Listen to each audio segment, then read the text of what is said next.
Let's ride. Time for the words that are recited before each and every game here at Dodger Stadium. Take it away, Finn. It's time for Dodger baseball.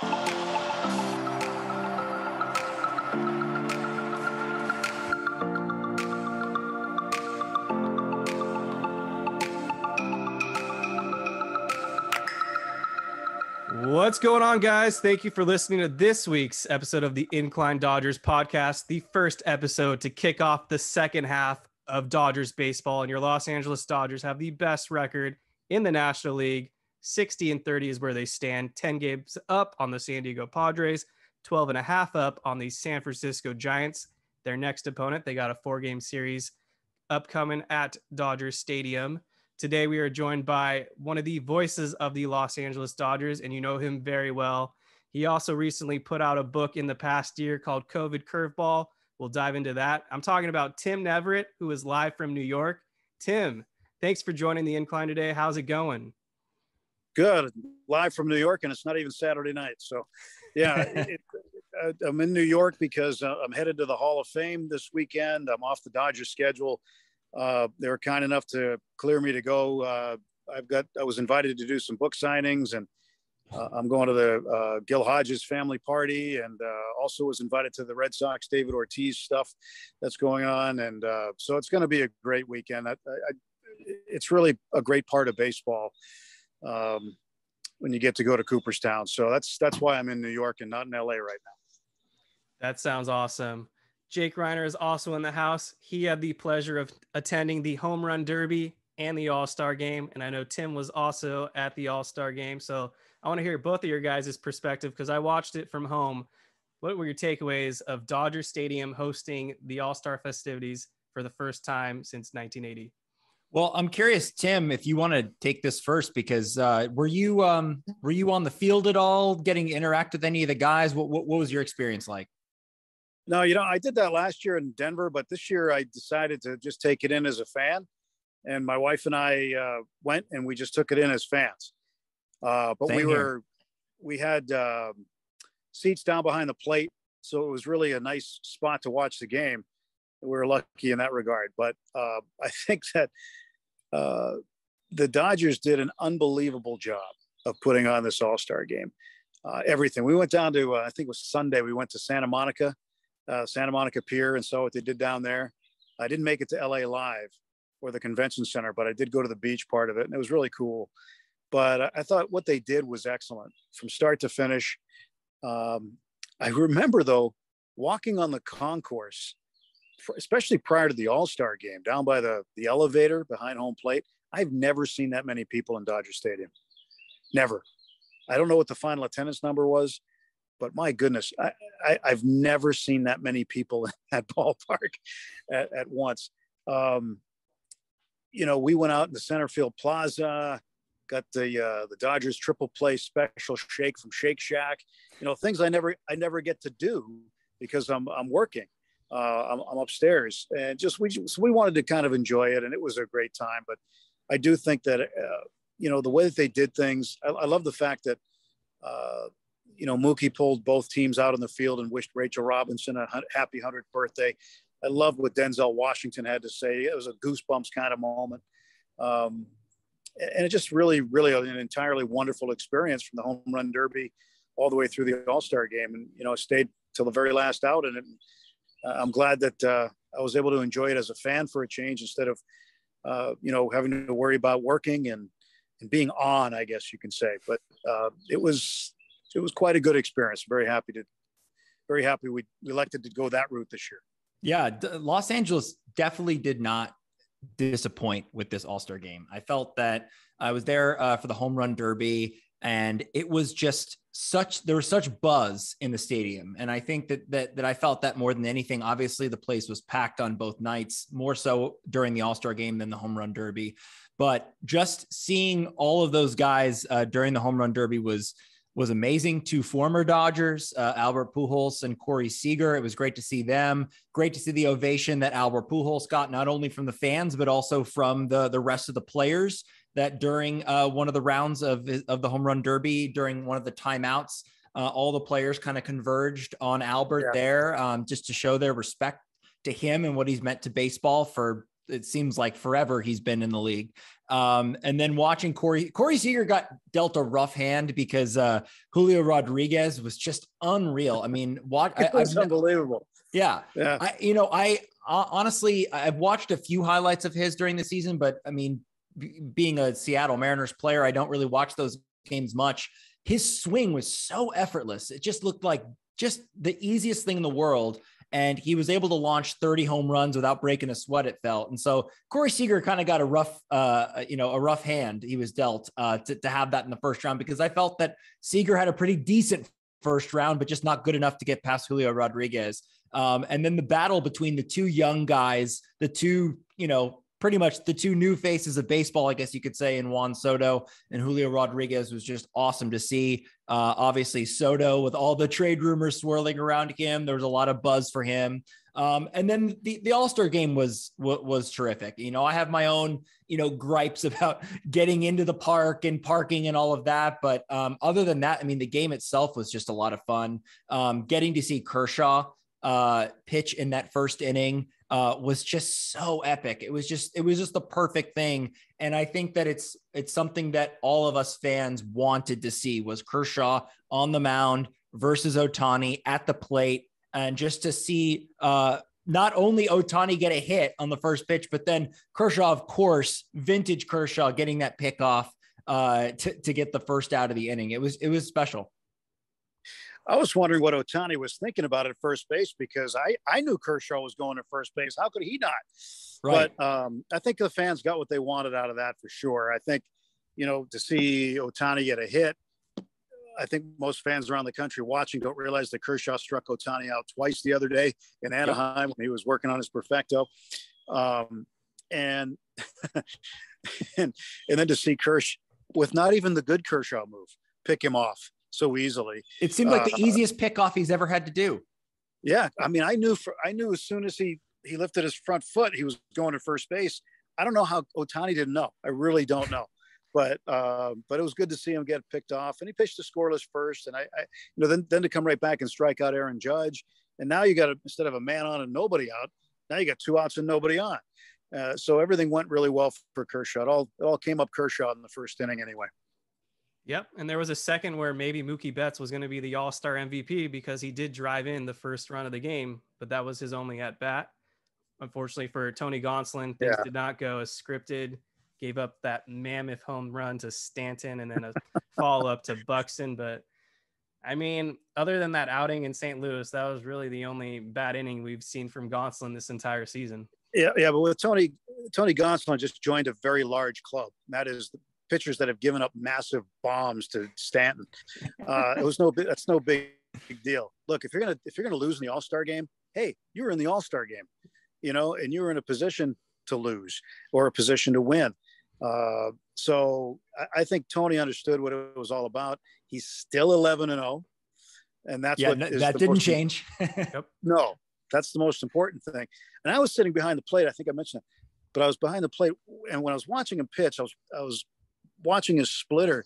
He just didn't have that bite to the splitter in the All-Star game that he's had in the regular season, when that ball just goes right off the table.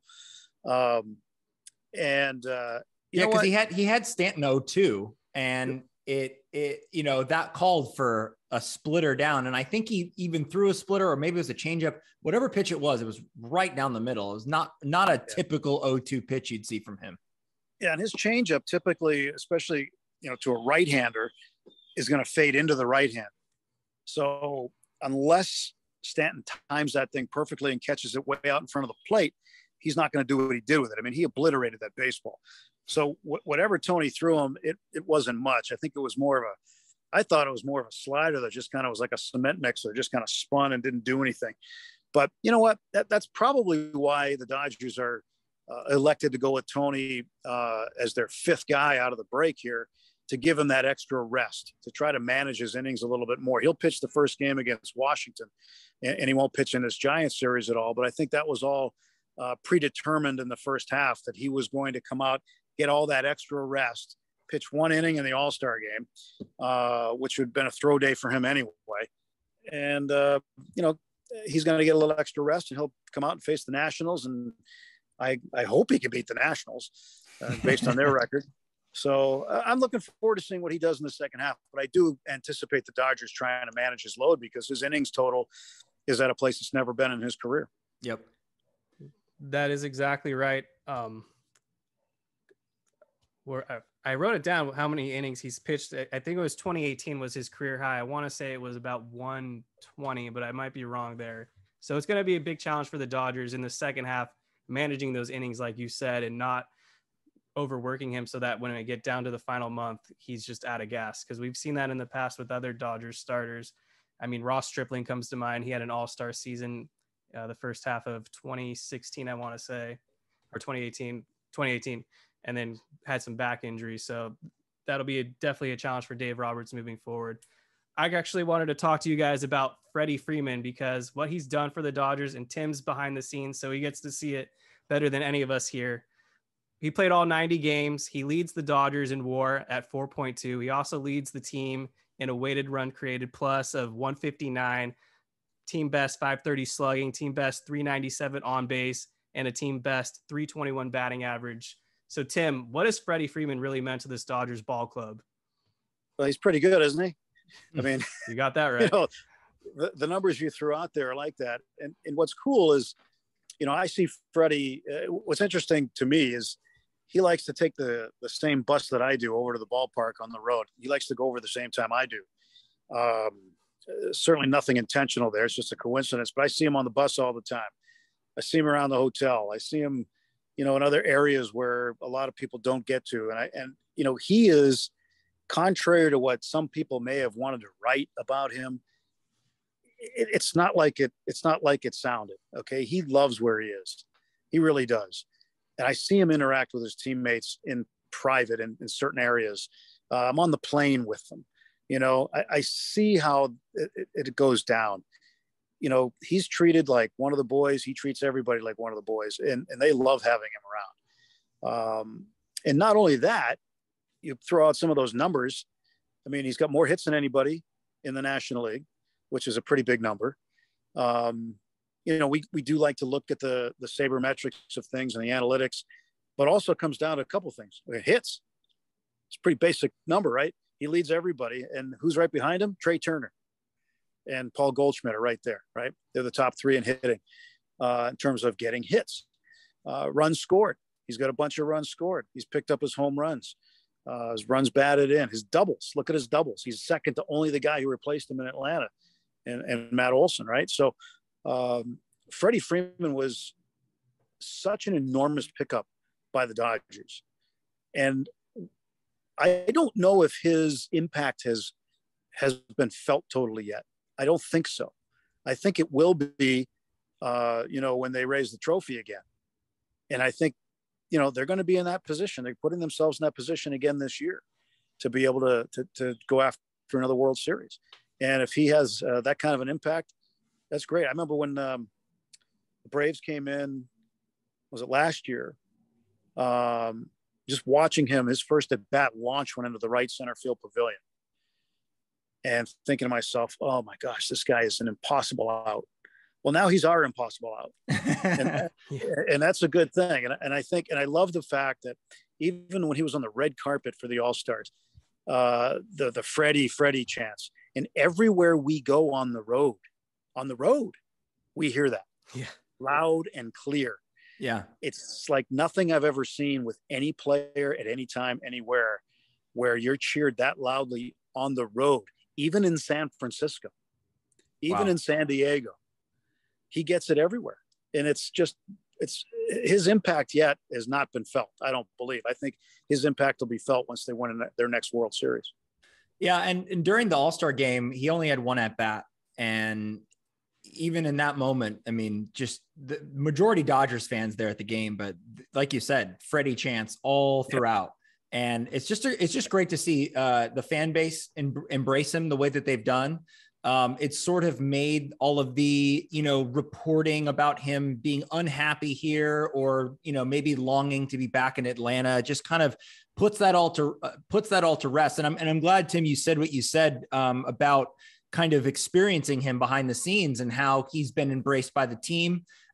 He had a great soundbite before the game. I think it was a few days before the game where he's basically, applauding the Dodgers organization and how welcome he's felt here and how amazing it's been to be a Dodger. I think that, once people can accept that, and I think that once the Dodgers win a World Series with him, or at least make a deep playoff run, I think all of that stuff that happened in Atlanta with him getting very emotional there, that all that stuff is going to be forgotten at some point. Yeah. Well, there's a couple things like, I spent, and this is not to compare myself at all to Freddie. It's not even close to the same situation, but I can relate in a way where I spent a lot of time in Pittsburgh with the Pirates for a lot of years. And then when I left there and went back for the first time, I kind of felt what Freddie was feeling when he went back to Atlanta. I didn't do it as publicly as he did, but I can understand it because you have friends, you have relationships, you have a relationship with that city and with the people that you worked with there. And I get that. To a smaller extent, I get it. I understood it. I could relate to what he was talking about. But also I've been in the game long enough to learn that I don't believe anything I read until I see it for myself. And because we're fortunate, we have access, we can go to the source. We can say, hey, what's with that? Tell me what's going, and we have an opportunity to do that. So I think maybe people looked into the body English or something the wrong way. They saw him in the dugout where he was sitting back and everybody else was up on the railing. They could have snapped a photo at a certain moment when he just was getting a rest or something. I don't know. It doesn't mean a thing. It means nothing. Let me tell you, this ball club to a man loves Freddie Freeman and they all want him there. And that's from everybody on the coaching staff on down. He's easy to be around. For us, he respects our time. If we say, hey, Freddie, you got a second? Yeah, sure. What do you need?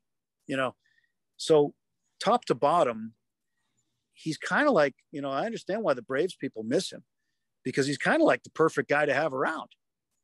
And not only that, he performs well on the field and he wants to win and he knows how to win. And I think that's a key. So for Freddie Freeman to be a Dodger is kind of a blessing for all of us. To see what he did in Anaheim, he launched that home run in front of friends and family. He hadn't played in that ballpark since 2011. And he goes out there and has a great series. And the way he finished up that half, I think on one of the broadcasts, it might've been on radio or something. I think I said, and this was like after 3 days, I said, if he's not player of the week, there ought to be an investigation. And certainly he did turn out to be player of the week. And I wouldn't be surprised if he put a down payment on player of the month for July too. Yeah. Absolutely. Yeah. You're so right about, that sort of like random moments you get taken pictures of, and you could have any expression. Someone random took a photo of me when I was at the game. She was trying to get a picture of the beautiful sunset and my big head was in the way. And I looked bored out of my mind, but I really wasn't. Like, I love baseball, but it looked in that moment that I just was absolutely so disinterested. So yeah, you gotta experience what it actually is to be around a person. And then you can caption that picture any way you want. Anyway. And whoever reads it is going to think that's the case. So yeah, I would just advise, if I could offer some unsolicited advice to any baseball fan, and that is to basically don't jump to conclusions when you see a story for the first time or you see a picture or a video. Just kind of wait and get the whole context before you make a decision. It's a good message for society, really. It's pretty deep. I didn't mean to go that deep. No, I appreciate it. So last thoughts on Freddie, and this will be the perfect crossover. 2020, I remember bottom of the first inning in Texas. He hit that mammoth home run off Walker Buehler, and I was like, oh God, this is going to be a long series. And of course, the Dodgers fall down 3-1 and come back and win in 7. So that's where we're going to go now to COVID Curveball. As I mentioned, to kick off the show, you recently put out a book. I know you've been touring around and doing a lot of signings and a lot of people. I see a lot of positive reception. So just for more context, Tim Neverett here, he walks us through the 2020 season, gives us his perspective of what goes down. And even during the 2020 season, we had Tim on and the Dodgers do go on to win the World Series. So maybe this is like a good omen. Now he's back in 2022 because we didn't have him on in 2021. And he also rides the same bus as Freddie Freeman. Yep, exactly. It's my fault. So Tim, just want to give us some more insight, kind of like what motivated you, and give us more details for the listeners. Well, when we got sent home after the first part of spring training, didn't know what was going to happen with baseball, with the way the pandemic was. And this is certainly a season we experienced like none other. But there was a lot of questions and not a lot of answers when we came to March and into April and even into May. So there was a time when I decided, you know what, I don't know what even my role is going to be when I go back. The Dodgers said, yeah, you're coming back they actually told me I'll be doing the whole season. And then something changed where they could figure out how to do Charlie Steiner's side of things at his house. And so they did that. And then, so my role changed again. So I just said, you know what, I'm going to chronicle every day. I'm just going to write every day what happens, because this is going to be the weirdest season on record by far. And it was certainly all of that and then some, because there are some things that made the cutting room floor that were pretty strange from that season that we decided not to put in the book. But it was all about like, okay, we go to the ballpark. Where was my partner, Rick Monday, living at the time in the ballpark? He lived at Dodger Stadium. He lived in the parking lot during the quarantine. What animals would come down from the hills when there's nobody there? We'd be broadcasting a road game. We would see the backs of all of the cardboard cutouts. The lights of the stadium would be off. We'd be the only ones in there, us on television and Spanish radio. We're the only ones in the ballpark. Game would end, be about 10:30, 11 o'clock. Go out to the parking lot. What's next to your car? You know, that's in there. What was next to your car, Tim? I had some interesting four-legged friends that would greet me late at night. Wile E. Coyote. The coyotes come down from the hills, and they would hang out in the parking lot. So, but when you go to a Dodger game, there's so much traffic, foot traffic, car traffic. Those guys stay up in the hills. You don't even know they're there. But when there's nobody around, it's different. I mean, the raccoons come up. There have been deer spotted. I didn't see any, but there have been deer spotted there. It's a totally different environment. It's the same place, but picture it eerily quiet. So we get to experience that kind of thing. What was going on with other teams that year in terms of their COVID experience and games missed and how to make them up on the schedule? What was happening around baseball at that time? What was happening around sports at that time? What was happening in society at that time? Remember the incident in Kenosha, Wisconsin, that caused teams first from the WNBA, then the NBA players during the playoffs, then Major League Baseball players decided to boycott a game. And there was a lot of social things going on. Ruth Bader Ginsburg passed away that summer, so we lost a Supreme Court justice. So there's all kinds of things that happened that year during that time that are chronicled in the book. And it takes us all the way through winning the World Series and then a little bit afterward. And the Dodgers were able to not have a positive COVID test until Game 6 of the World Series, when Justin Turner ended up with one, but he was the COVID cop on the team, which was the most ironic thing. Wow. In fact, I had somebody from, I don't want to drop a name, but somebody from ESPN, who you guys, who he is. He talked to me the other day about the book, and he said, hey, by the way, I read it. He said, I owe Justin Turner an apology after reading what you wrote about him in the book. I didn't realize that he was the one on the team who was notifying the media saying, hey, we're going above and beyond Major League Baseball's protocols so that we can stay safe because we feel we have a chance to win. And then he was the guy with the positive test. And I went on to talk about how the most 2020 thing about the 2020 season was the fact that Blake Snell of the Rays was lifted from a ball game due to analytics before a guy with a positive COVID test left the game. So think about that. And then once Snell was lifted, 6 pitches later, the Dodgers had the lead in Game 6 and the World Series in hand. That's right. It's funny you mentioned the sort of the eeriness of Dodger Stadium when there's nobody there. And I remember there was one game, and I assume you could hear this on the radio too, but I was watching it on TV where there were some like firefighter training going on or some ceremony going on the field, and you could hear it through the broadcast. It was the strangest thing because you started going crazy. Like, where's this coming from? It wasn't firefighter training. It was the Los Angeles Fire Department awards ceremony. Okay. Mayor Eric Garcetti was there, and all kinds of people were there, and they used the Diamond Vision scoreboards, and they used the public address system. And Rick and I were doing radio because it was a road game, and there were other things too. There were kids clinics that were going on. There was a wedding one day, during a huge game? wedding.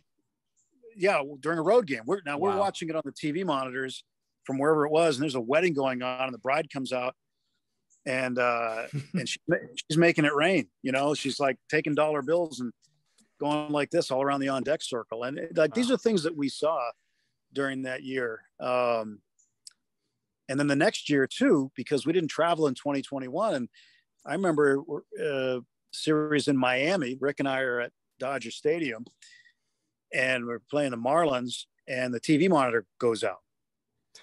And now we have nothing, right? We have zero. We can hear the audio, but it doesn't do us any good because we can't see the pictures.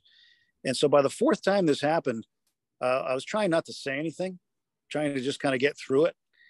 And by the fourth time it happened, there happened to be a kids clinic going on the field at the same time. So Rick said, folks at home, I know you don't know this, but we've been losing our video monitor. So if this happens one more time, we're going to start calling play-by-play of the kids clinic on the field, let you know how they're doing, because we have nothing else to do otherwise. That's awesome. Yeah. And he can get away with that stuff. I probably can't. But, right. But, during the 2020 season, Rick and I would go out. He'd say, come down to the camper, because he lived in an RV that he had hooked up to the internet, power and water to the stadium. And I would just walk down there, and he'd put the lawn chairs out, and he had in his RV, there was an outdoor television, and he'd go to the refrigerator and get us some adult beverages. And we'd sit there and watch the Stanley Cup finals or whatever was on TV at the time, and hang out till like 1 o'clock in the morning. And then we'd rinse, lather, and repeat, do it again. But that was kind of what the 2020 season was like. Rick and I would be in the parking lot by ourselves, listening to the Coyotes howl. It's wild. Yeah. Jake, was there anything else you wanted to ask Tim real quick? Yeah, I wanted to get your thoughts on two things. One of them's all-star related. So as we all know, Joe Davis kind of had his coming out party as the new voice of network baseball on Fox, as the taking over for Joe Buck, doing the All-Star game. From your perspective, what was that? I mean, I know you were in the stands, but I assume you may have talked to Joe prior to that. I mean, what was your impression of that, to have the TV voice of the Dodgers now on this national stage? I think it's impressive. It's something that is amazing for him and his young career. I mean, he's only 34, I think, and he's been able to do things. You know, he was able to get on that fast track and stay on it, and he's done a wonderful job with it. In fact, he and I were standing on the field, I don't know, a couple of weeks ago, and I said, "You getting excited for it?" You know, I said, "It's your first All-Star game." I said, "It's going to be the first of many for you." You know, not telling him something he didn't already know. He said, "I just hope I don't say a bad word." I go, "Well, you can say anything on TV once." You know, right. But, you know, he's worked hard at it. He's been in position for this. All the dominoes fell in his favor. And, you know, it's great. I think it's great for the Dodgers to have somebody, you know, like that you get to watch on a regular basis. And then when he's off, people around the country get to see him too. And there's going to be a number of national games he's going to do, the Dodger games, a couple of them coming up. But, you know, I had somebody come up to me last year at a book signing at the All-Star game in Colorado. And they said, "Oh, you're that guy." And I said, "What guy?" "Well, you're the guy who's on when Joe's not there." I said, "We hate it when Joe's not there." And I said, "Oh, thank you very much, first of all."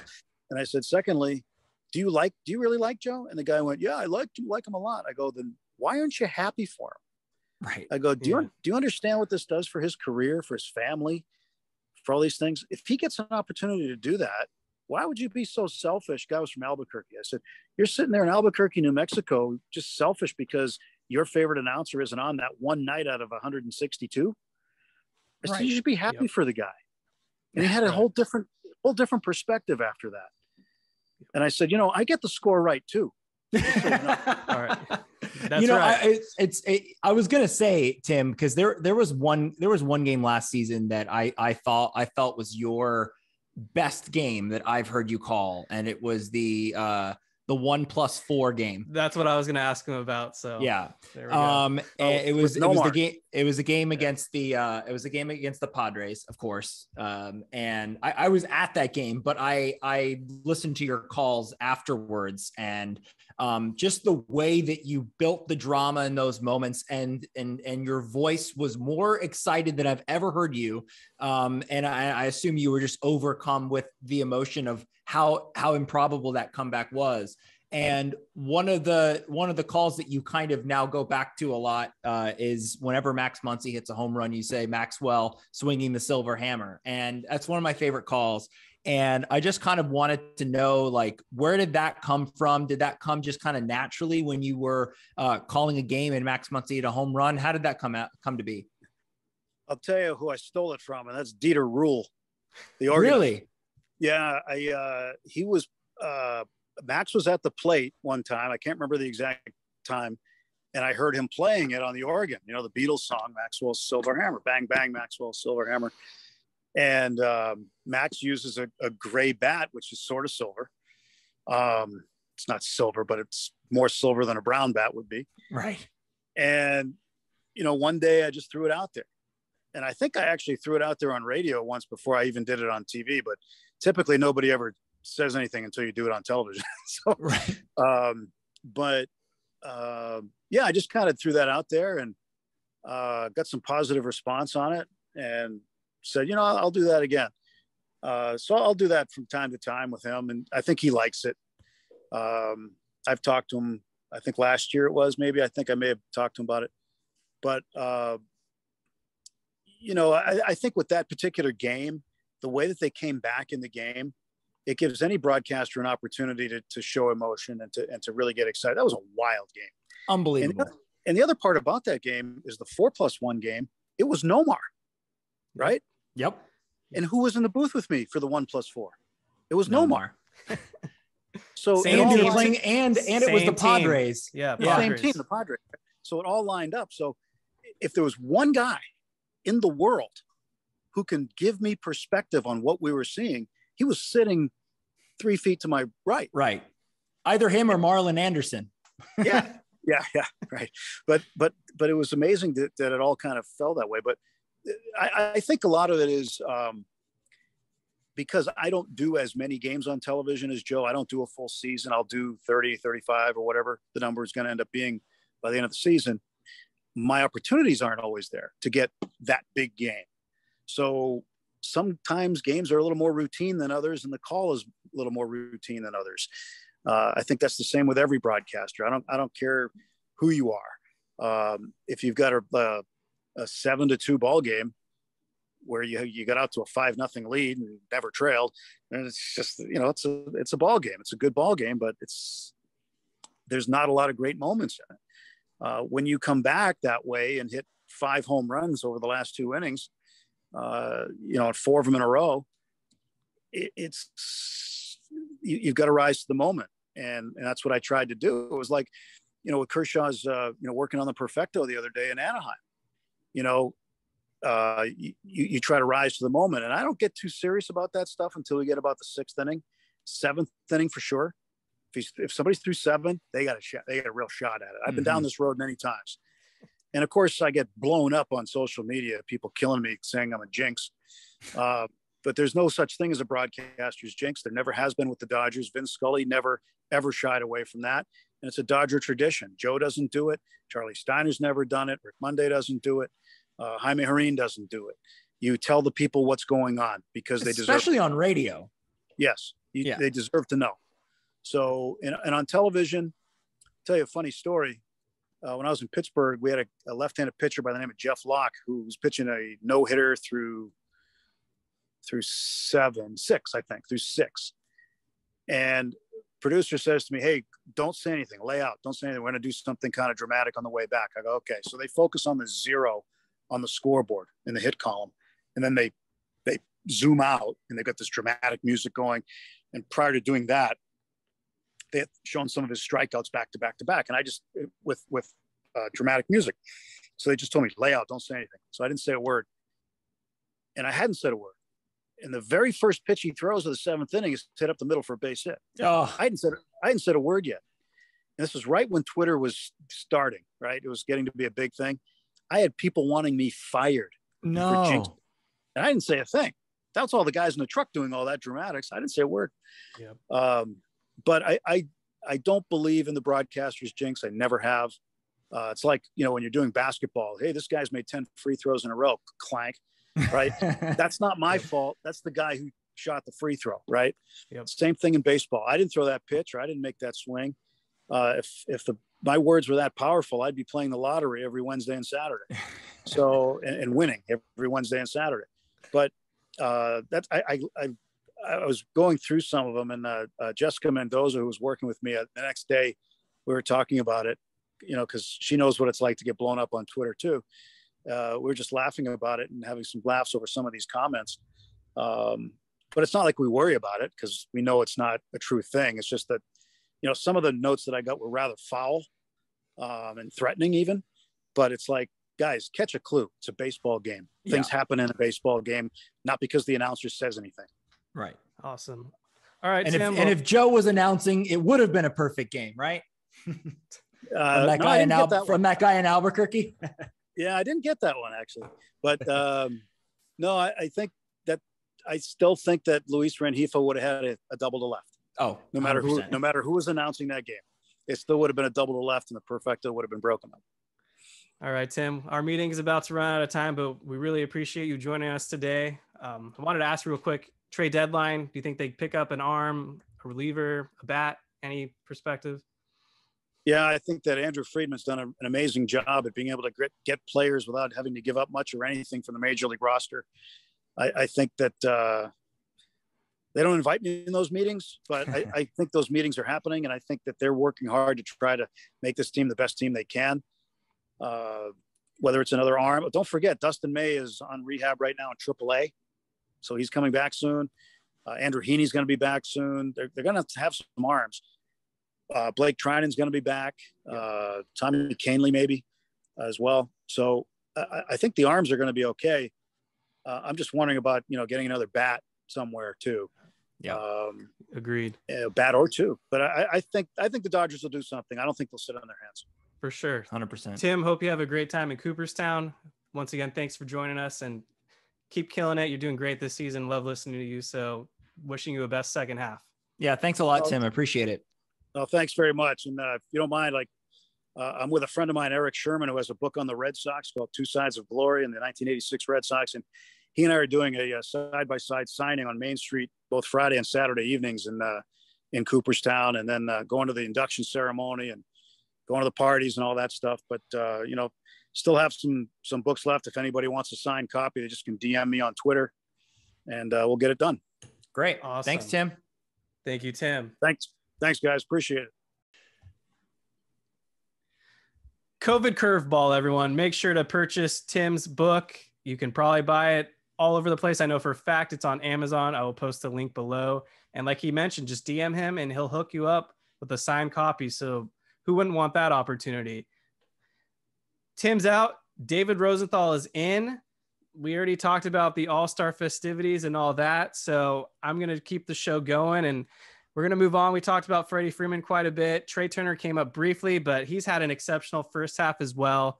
3.8 WAR. That's second on the Dodgers. He's also played all 90 games, leads the team in stolen bases. No surprise. 17 of them. Leads the team in RBIs. Maybe that's more of a surprise. He's driven in 68 Dodgers, and he's got an 847 OPS for his All-Star campaign.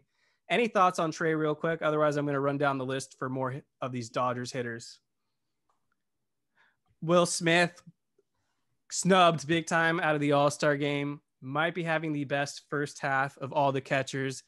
Is fourth on the Dodgers with a 2.7 WAR, a 15% K rate. That's the lowest on the Dodgers. His plate discipline has just been off the charts. Mookie Betts, 3.3 WAR, 20 home runs to lead the Dodgers. And we just know how valuable Mookie Betts has been at the top. And finally, this is probably where David's want to jump in. 5th on the Dodgers in WAR, Gavin Lux, 2.3, 292 batting average, has made the big stride and is really a big difference maker at the bottom of the Dodgers lineup, hitting 9th most of the time. Yeah. First of all, how's it going, guys? Thank you to Tim for joining us and for taking my place for about 30 minutes. Yeah, Lux has been one of the most important pieces on this entire team. I mean, there's a legitimate argument that he is the most important bat in the lineup. And that's going to sound crazy when you have Betts, Turner, and Freeman producing the way they are. But to have that guy at the bottom of the lineup consistently being on base, setting the table for the top 3 guys, there's an argument there. And he's proven a lot of haters wrong, and they need that to keep rolling for the second half, period. Also, I think it's worth noting that when Mookie Betts came back, there was a lot of talk about, where would he hit in the lineup? Would he lead off? Would Trey continue to lead off? Because Trey was, hitting really well in the leadoff spot. And they moved Freeman down to 3rd, put Trey at 2nd, and Mookie batting 1st, and it's been awesome. So no complaints there. I just think that Trey Turner can just hit anywhere. And like David said, you've got another leadoff hitter in Lux at the bottom of the order. And I just think that as it's constructed, the lineup works really well. And something that we also talked about is that the guys in the middle of the lineup, the Muncies, Turners, and Bellingers, have started to come around a little bit more. Justin Turner more than any of those other guys, but still, that's the key to this offense continuing in the second half. Yeah, and I'm glad you brought up the lineup switch that they made, making Turner and Trey Turner and Mookie hit 1 and 2 once Betts came back. Because a lot of people, there's a huge debate the whole preseason. What are we going to do with this lineup? Who's going to hit 1st, 2nd, 3rd? And I think they got it right. Personally, I would have liked to see Turner in the 1 spot just because of his speed. But Mookie Betts, traditional leadoff hitter, so I'm good with Turner in the 2 hole, and I love Freeman hitting 3rd. So glad that Dave Roberts stuck to his guns on this one. It's clearly the best possible lineup construction, in my opinion. And then the emergence of Smith as the established 4-hitter has been great too. Dodgers pitchers have just been off the charts the first half of the season. They lead all of baseball with a 2.96 team ERA. That's the best in all of majors. Julio Urias has been sensational, posting a 2.89 ERA over 96 and 2/3 innings, leads the team with 94 strikeouts. Tony Gonsolin, throw the All-Star game out the window. He's been exceptional in the first half, 11-0, tying a record with Alex Wood for an undefeated streak heading into the All-Star break. 2.02 ERA, you'll take that. 93 and 2/3 innings. And what we talked about with Tim, the big question mark is how far do you push this guy? He pitched 128 innings in 2018 down in a combination of the minors. Now he's at the 93, as I mentioned. That's getting pretty close with his career high. So definitely going to be a big question mark and challenge for the Dodgers moving forward to keep him as fresh as possible. Tyler Anderson, who didn't start in the team's rotation to kick off the season, leads the team in innings pitched with 97 1/3. He's also got a 2.96 ERA. And then Clayton Kershaw, who started the All-Star game, 2.13 ERA, which is well below his career high, or well below his career ERA, which is about 2.49. So here we are, year 15 for Kershaw. He's still posting All-Star Cy Young caliber numbers. He's managed to throw 71 and 2/3 innings. So you'll take that as well. This starting staff for the Dodgers has been one of the best that they've ever put forward. And looks like there's help on the way with Dustin May starting a rehab assignment. And Heaney. Yep. Yes, Dustin May. Gonsolin is one of 10 players in MLB history to start a season with 17 starts without taking a loss. Wow. Pretty nuts. Impressive. That's insane. I'm glad the All-Star game didn't count for anything because Jesus. Yeah. That was not pretty.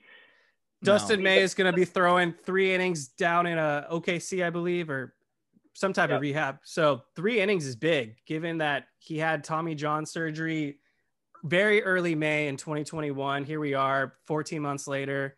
He's thrown 3 innings. That means if everything aligns like they're saying, he could be back in mid-August throwing 5 to 6 innings as a starter. Ultimately, the Dodgers have a lot of options in their starting rotation. So I don't know if the Dodgers plan to roll with a 6-man, especially if Heaney's able to stay healthy. But eventually, once we get to the postseason, Dave Roberts is going to have a lot of options.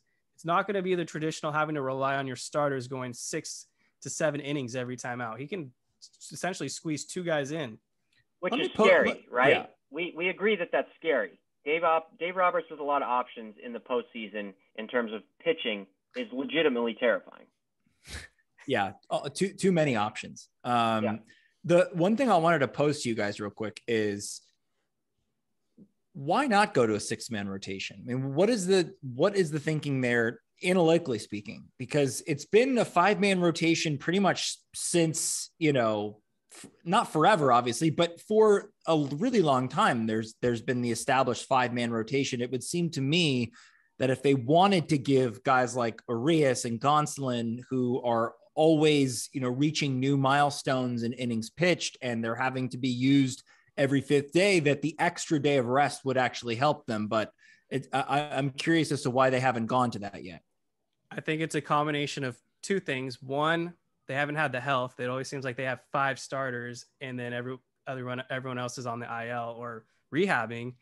And I think we would have actually seen that trend earlier in the season because, as we all know, Gonsolin and Anderson were piggybacking, going about 4 innings each because Gonsolin wasn't stretched out at that point and eventually was able to work his way up. And then 2, they kind of have been throwing in occasionally the 6th starter. We saw Ryan Pepio make a spot start right before the All-Star break.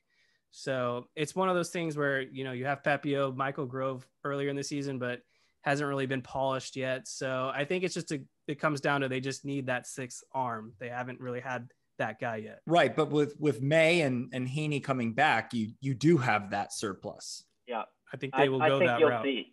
Yeah, I agree. I think that's what you're going to see. If Heaney comes back strong and stays back, which has been the issue for him, staying on the field once he comes back, if he comes back and then factoring in May's return, I think you could see a 6-man rotation.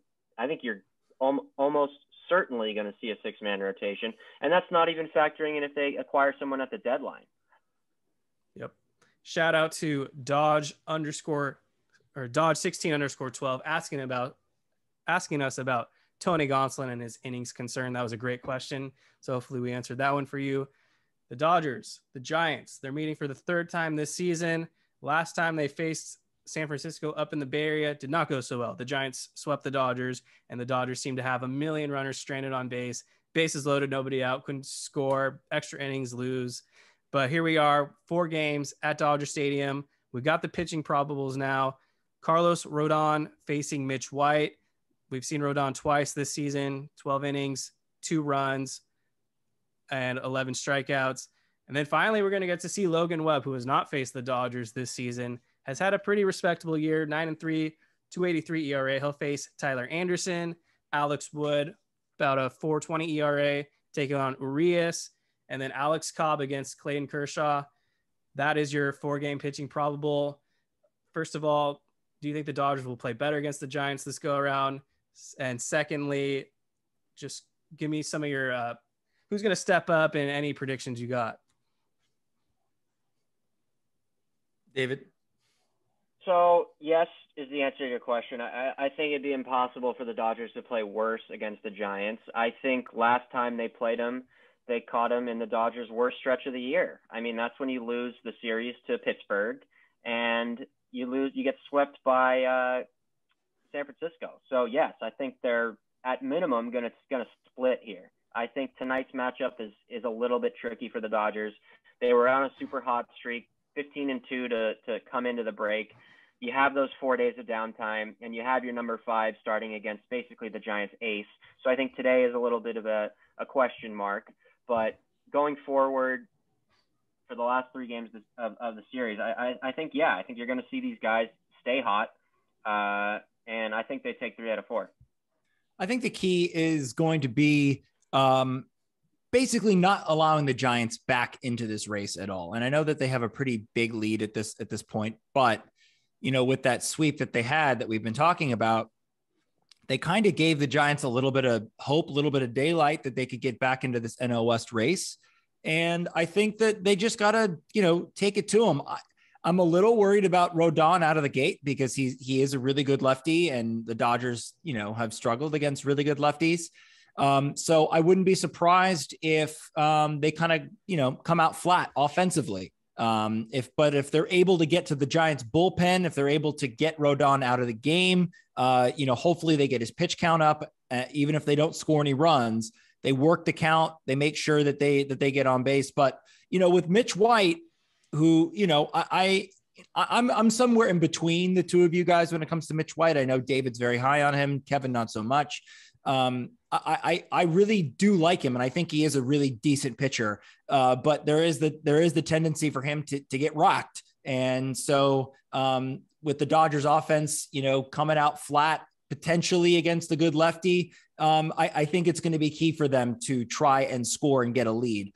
Because, you just don't know what you're going to get from Mitch White. So hopefully Mitch White can throw a scoreless inning in the first, and the Dodgers in the bottom of the first can get out to a lead. That's been the big thing for this Dodgers team, is to get out to a lead. They are an incredible team when it comes to comeback wins, and we've seen that time and time again, and it's great. It's a great makeup for this team. But what we haven't really seen is them get out in front of a lead and keep it. We did see that against the Angels, but they suck. We know that the Dodgers have a tougher time with the Giants. So I'm really going to look for that this series. Yep. I think this series runs are going to come at a premium, just like California's water situation. I think the one starter that they could potentially blow up is Alex Cobb. I don't think they faced him this season.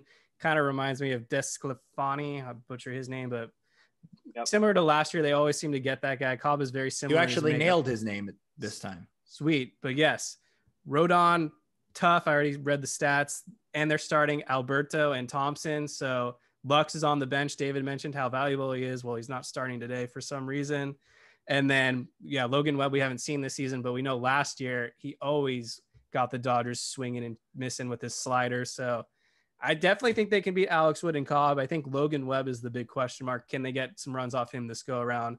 I mean, this Giants offense isn't really that impressive like last season. Obviously, Jock Peterson, who started the All-Star game, 848 OPS, there's always like every other series, he seems to hit a home run against the Dodgers. So I don't know if he's due for that. They've recently added some new guys like David VR and Yurman Mercedes, who was a nice story out in the White Sox till they let him go. And then I think Brandon is he on the roster, Mercedes? Yes. He's on the roster. He's an outfielder for them. I believe Brandon Belt is also back and healthy now, so he'll probably be starting at first base. They got Mercedes playing the outfield? I guess, because he might be the DH too. Yeah, I don't think you can put that big boy in the outfield. He's listed as a left fielder on the MLB.com. Jeez, bro. I mean, I hope they put him in left field. I mean, they put Darren Ruff in left field, and that rarely works out for them. That's true. Yes, they just got a lot of boppers. Luis Gonzalez, we've seen before, Mike Yastrzemski. So, and then the other thing with the Giants is, unlike last season, their bullpen really isn't that special. They have a lot of beatable arms. I think Cody Bellinger essentially broke Camille Duvall because he's not been the same guy since. And then the twin Rogers. It's Tyler or Taylor, whichever one. Yeah, he's Tyler. So Tyler Rogers. He's kind of like a coin flip. Sometimes in the series with us, we get to him. Like Will Smith hit a walk-off grand slam off him. But then there's other times the Dodgers have the bases loaded against him, nobody out, and then he gets them all out. So total coin flip with Rogers. Yeah, and that's just real quick on him. He, in terms of the Giants, he is the Padres equivalent of what's the guy's name? Stammen? We love to see. Yes, Craig Stammen. He is my Padres equivalent. Giants equivalent of the Padres, Craig Stammen. When he's in the game, I expect that we're going to score runs. And my second point is... Rogers? Yes. Okay. I don't think he's that good, and he's traditionally not that good against the Dodgers. I think he's better against us than Stammen is. Yes, that's true. But if I had to make a Giants equivalent, it's him. My second point is he always wears white cleats, and he does it on purpose because he comes from down under, so it looks like the ball is the cleat, and I think that should be banned by MLB. I think if you're a submariner, submariner, to throw from down under, you should not be allowed to wear white cleats. That's performance enhancing drugs right there. I can't dispute that. That's a great point you brought up. Thank you. Yeah, that's all I really got on the Giants. They're in the wild card race. They're definitely going to be trying, and regardless, they always try against the Dodgers. I'm going to be humble here and think it's a 2-2 split, but I still think the Dodgers are definitely going to play out of the gates a lot better than they did in that last series against San Francisco. I'm going to say 3 out of 4. I think Logan Webb is the game that they lose, and somehow they figure out how to win tonight. Good stuff. Mitch White's not going to get lit up tonight. I'm gonna give you a guarantee, take it to the bank. He's not going to get lit up tonight. They got to worry about Jock Peterson. They got to worry about Thairo Estrada. If he can neutralize those two guys, he's going to pitch well. Good Thairo Estrada kills us for whatever reason. Player. He's a good player. Dodgers offense, it's just been great. 843 OPS. That's the best in the National League. They've got 83 runs scored in the month of July. That's third in the National League. So offense just got to keep it rolling. All right, this is where it's going to get interesting. Young Jeremy, 18, is asking us, do you think Juan Soto gets traded during the trade deadline? And then a follow-up question to that from Josh the Flip on Twitter. Any chance we will lose Cody Bellinger in a Juan Soto trade over Gavin Lux? Who wants to start this one off? I mean, I have an opinion. I'm hoping someone has a differing opinion than I do. But the context basically is Juan Soto rejected a 15-year, $440 million offer contract extension from the Nationals because he's clearly chasing that $500 million contract. He's also a free agent after the 2024 season, so there's still at least 2.5 years of control. We've heard from numerous MLB insiders that the Nationals want a massive haul in exchange for Juan Soto. They also would like to pawn off Patrick Corbin's salary to whichever team would like Soto. He's got 3 years left on his contract. He's averaging about $24 million a season. That's pretty bad considering that Patrick Corbin right now has a 5.87 ERA. That's even worse than like a David Price situation. Some speculations are that this type of haul would be requiring a team's top 5 prospects. Other reporters say maybe top 2 or top 3 prospects, and then major league ready talent with, obviously years of control. And we're talking probably borderline all-star type of major league talent. Someone referred to this. I can't remember if it was Heyman or Nightingale, but the expectation would be like, this is a Herschel Walker type of trade where the Cowboys passing. Thank you. So Cowboys gave up Herschel Walker, a running back, and in exchange got a plethora of picks, some of them amounting to Hall of Famers such as Emmitt Smith. And because of this, all this flexibility that the Cowboys got, they were able to win a few Super Bowls in the 90s. So this is where I haven't been heard from since. They have not been heard from since. Good. Thank you, Jake. So this is where I stand on Juan Soto. Players in his age range, he's 23, so we'll say 25 and under.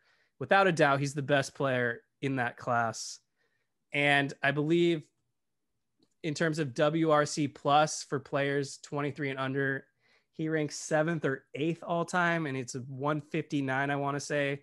Other guys in that list was like Ted Williams, who was number 189, I think.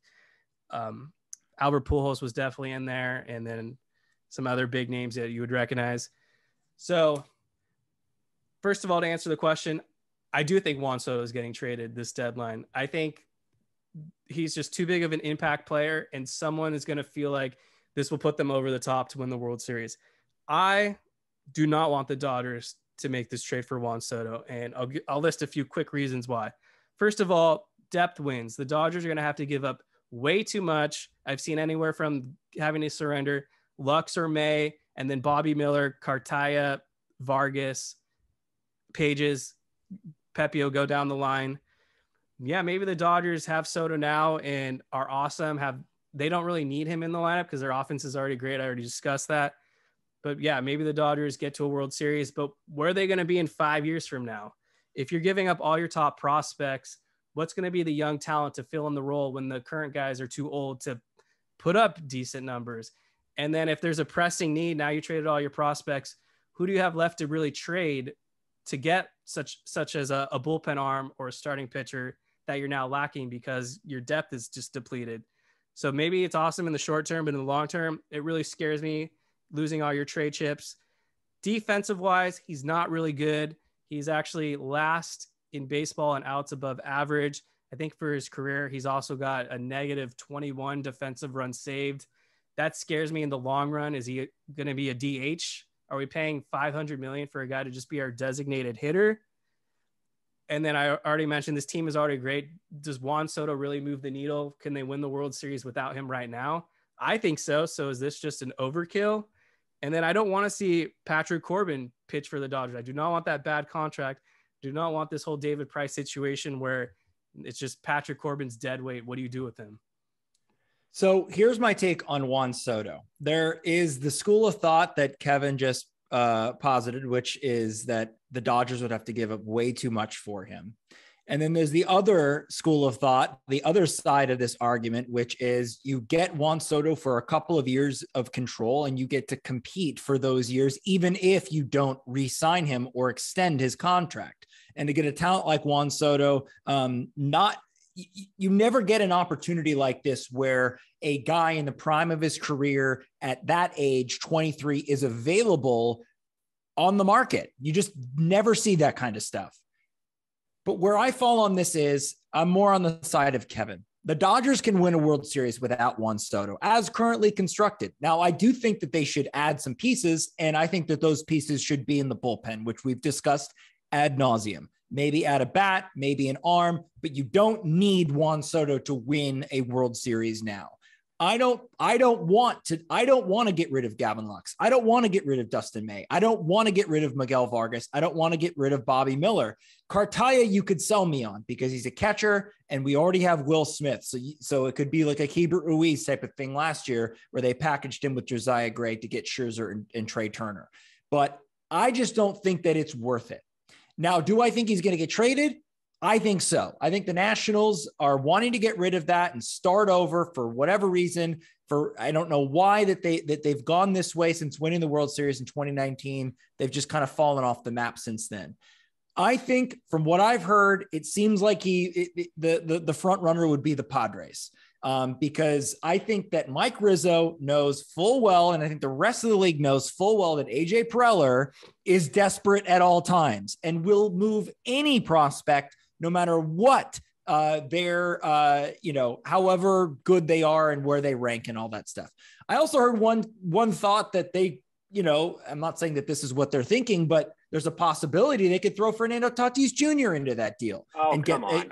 That too. No, but it actually does make sense because the guy's been hurt and they've been, a pretty decent team without him. He always is hurt. He's reckless. That contract extension that they signed him to is looking really ridiculous right now.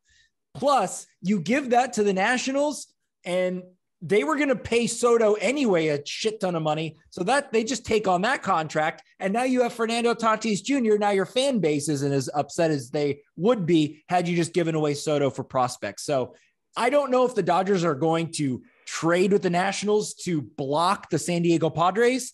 That may happen, but I've never seen Friedman do a move like that out of desperation like Preller does.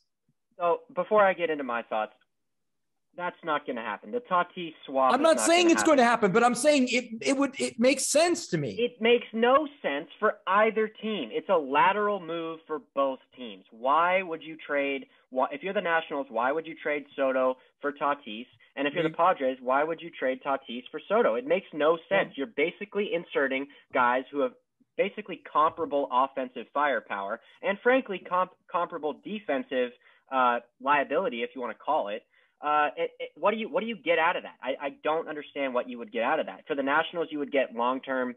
Your star is Fernando Tatis is always hurt. He's reckless. He doesn't really care about staying on the field. Those are huge red flags that they've already seen in the beginning of this contract. So if you're the Nationals, Juan Soto is a lot more reliable. But why do you take that on if you're the Nationals? If you're going to trade a top 3 player in baseball for a guy like Tatis, why would you do that instead of trading for 6 or 7 prospects who are not only younger than Tatis, but have long. I'm not saying do that straight up. It wouldn't be just Tatis for Soto. No, it wouldn't be straight up. It would be Tatis, who you could argue is a top 5 player when healthy, and you're going to get at least probably 2 top tier prospects from San Diego. Anyway, let me get into my take here.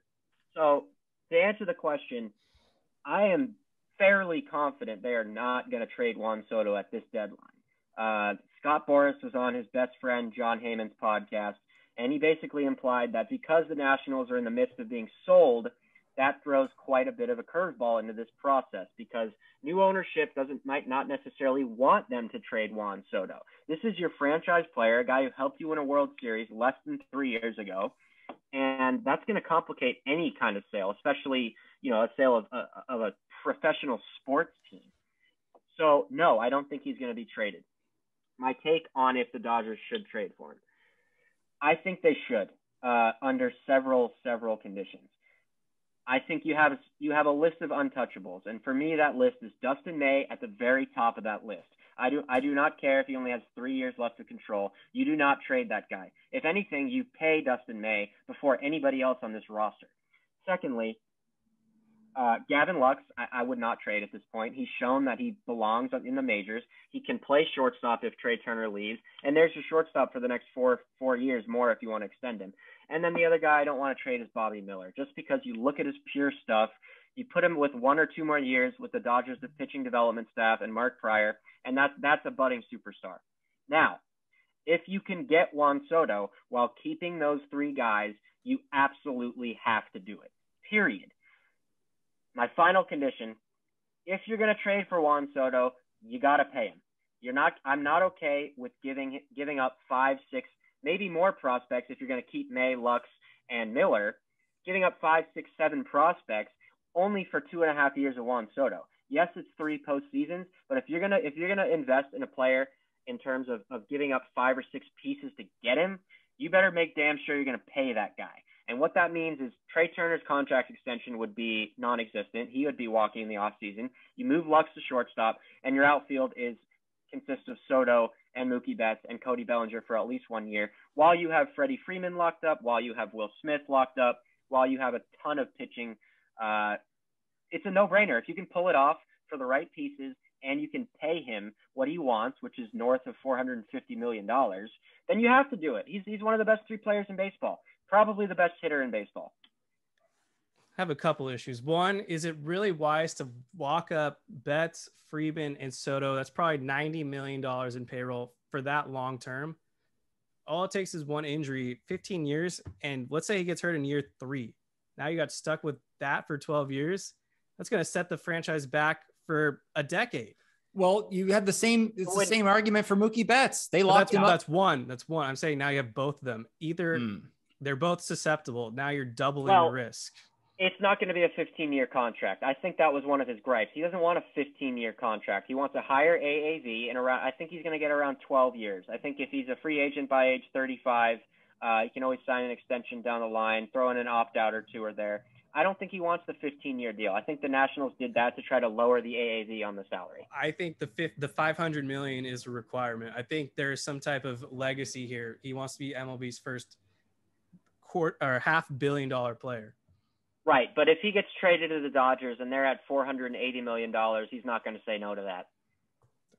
Well, it's Scott Boras. He honestly will slight a team for literally $5 million. He's done it before. He will do it again. I agree with you on that, but if it's a difference between 475 and 500 million, and you got a team willing to give you a check for that much, Soto's gonna, for a team he just got traded to, he wants to be on. Soto's gonna tell Scott, all right, let's just take that deal. It's a really interesting subject. We'll probably have time to dive into this more next week as the rumors really start to pick up. And the last thing I got to say, why I think the Padres make the most sense, despite having a pretty young core, their pitching has a very short window, like a year, because Musgrove's a free agent. They have to lock him up. Clevenger, I believe, is a free agent. Yu Darvish is old. Mackenzie Gore will probably stay there unless they have to trade him, obviously. And then Snell. Well, Snell. They want to get rid of Snell. Gore is gone. If Soto's a Padre, Gore is gone. Exactly. So, I mean, they have a short window right now, all things considered. So, yeah, but their bullpen is trash. They're not going anywhere, that team. So That's just true. real quick, my likelihood of a situation is no trade. I put at about 85%. I put the Padres, and a sleeper team that not a lot of people are talking about are the Seattle Mariners. They have the prospect capital to do it. They have a great young nucleus. And if they add Soto to that team, they're legitimate contenders. They've won, 12 in a row going to the All-Star break? They're good as it is. They have the prospects to make the trade. It's just a matter if they're going to pay Juan Soto. I wouldn't mind seeing that. As long if the Dodgers don't get Soto, I just don't want the Padres getting him. I'm happy if he goes to the Mariners. I do. I want the Padres to blow it up because it will backfire. I mean, he's on the Nationals right now. They're not going anywhere. So just because you have Juan Soto, all of a sudden you're not going to leap up. It's not like the NBA where one superstar now all of a sudden you're in a conference finals. If you put Juan Soto on the Seattle Mariners with Julio Rodriguez and the rest of those guys, Ty France, I mean, that's a legitimate team. You put him on another team like the Padres that may not have the strong nucleus that you need to actually, I think Juan Soto moves the needle for the Mariners more than a lot of other teams. You could talk about the Cardinals too. You put Juan Soto on the Cardinals, that makes a huge difference. Yep. It makes a huge difference, but I still don't think it all of a sudden you go from making the playoffs to now you're the favorite to win the championship. No, you're not going to be the favorite to win the World Series because it would take, a nuclear bomb to blow up the Dodgers franchise for anybody else to slide in there. Same with the Yankees. Juan Soto, if he doesn't go to the Yankees or Dodgers, it will not make whatever team he goes to the favorite. Maybe the Astros, I don't know, but frauds. It won't move that needle. You're right, but it will make them serious contenders. Yankees are frauds. So we have some quick questions, quick hitters from @DubQuacker7 on Twitter. Do you guys think that Ryan Pepio is going to project better as a reliever in the long term if he doesn't develop a third pitch? I feel like I'm the highest on Pepio here. I think he's going to end up panning out to be the Dodgers' number 3 starter. The slider is close. It will get better once he sits down and works with Pryor for a full season. He's already got an 80 grade changeup. He has the best changeup in the minors. You pair that with a half decent slider and a fastball with a lot of life, which also grades out well. Pepio is legit, and I want to classify him as untradeable.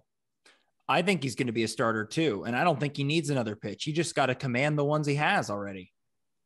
True that. Yeah, I definitely a starter long term. I would definitely not classify him as untradeable. I think if the Dodgers make a Soto trade, or frankly even a Luis Castillo trade, I think Pepio is in both of those deals.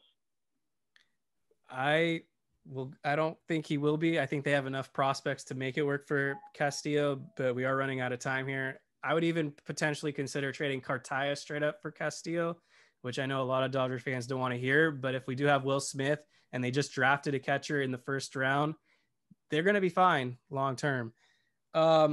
This is a good question for David @DMaria _ Mike 16. I might have gotten that wrong, but why was Billie Jean King on the field? Well, I think she owns part of the Dodgers at this point. She does. But the question is not why is she on the field. The question is, why did she get a bobblehead? It makes no sense. I've ranted about this before, so if you've heard me, I'm sorry, but I'm just going to do a quick one again because I was asked about it. Why are we getting bobbleheads of owners? Magic Johnson included, Billie Jean King, Mark Walter. I don't care who it is. Give me bobbleheads of players, nobody else. The fact that she got a bobblehead is preposterous. And specifically ahead of Pedro Baez. Yeah. Give me a Bob Guerin bobblehead before Billie Jean King. That'd be a really good idea. He honestly deserves that. I hadn't thought of that, but I'm just get him a bobblehead with him doing the replay signal. He's been a Dodger long enough. He might as well have one at this point.